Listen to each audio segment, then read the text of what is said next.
So the next thing we're going to talk about are grades. So let's go up here and click on grades. Now, one of the things that the college requires is that all faculty enter grades in Canvas.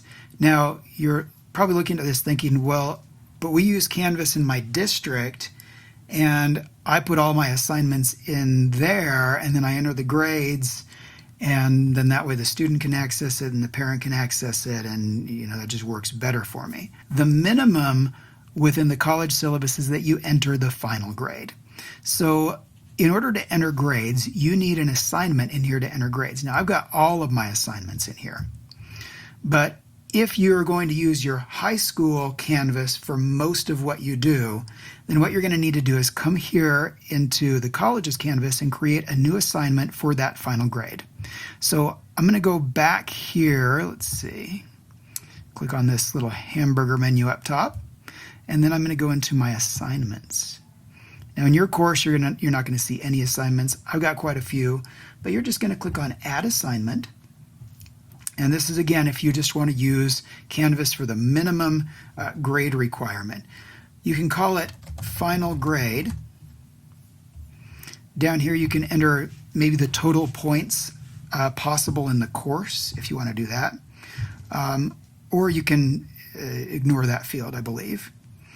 And then under the Display Grade as Points, you can do that as points. You can change it as a letter grade, so you just enter a letter grade. Experiment with that and see which one works. For me, I would just put the points, figure out how many total points are possible, and that'll work a little bit better. For the submission type, probably do on paper. That way it allows you just to enter the grade straight in. You don't have to have a submission. You don't have to deal with any of the online features or anything like that, because you're really just going to be typing in the final grade. So on paper, you could experiment with no submission. That may do the same thing. I'll check on paper for now. And that's all there is to it. So then I'll click Save and Publish that assignment. Okay, now that I've created the assignment, if I go back into grades, now if your Canvas was blank, you wouldn't see all these assignments. You would see one assignment right here that would say Final Grade. But I'm going to scroll down. Mine probably ends up right there in the middle. There it is, Final Grade out of 1,000.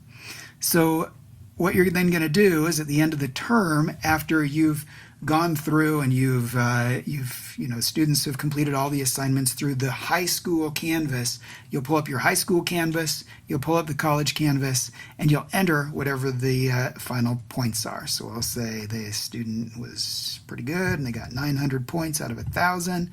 Fantastic. And then there should be a column right next to it where you see the total on assignments and the total grade, which is an A-. Now it's saying A- here because I've got a grading scheme assigned. Let me show you where you do that.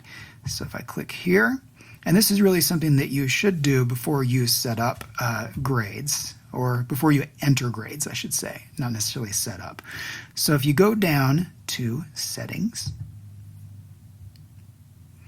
and then scroll down here, you'll notice I've got Grading Scheme, Enable Grading Course Scheme enabled. So I check that. I go into View Grading Scheme, and this is going to show me the sort of the default college grading scheme. Now, one of the things that's required of concurrent enrollment instructors is that they use the same grading scheme, so that an A means the same thing in the high school concurrent class as it would mean here on our campus.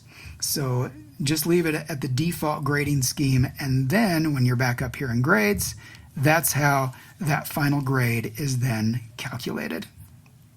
So come back over here. Notice it's got an A- because of the grading scheme. And I think that's about it. That's the minimum requirement for entering grades in Canvas.